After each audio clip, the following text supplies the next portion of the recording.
How to fix TikTok not opening.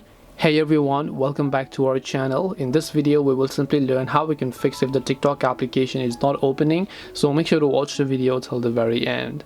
So if you want to fix if the TikTok application is basically not opening, let's just say that you're trying to open the TikTok app but it's not opening. What do? First of all, just make sure that you're connected to a reliable internet connection. Then after that, what I want you to do is simply open up settings. After you open settings, just go to apps. And when you go to apps on your Android phone, simply look for the application called TikTok and then tap on it.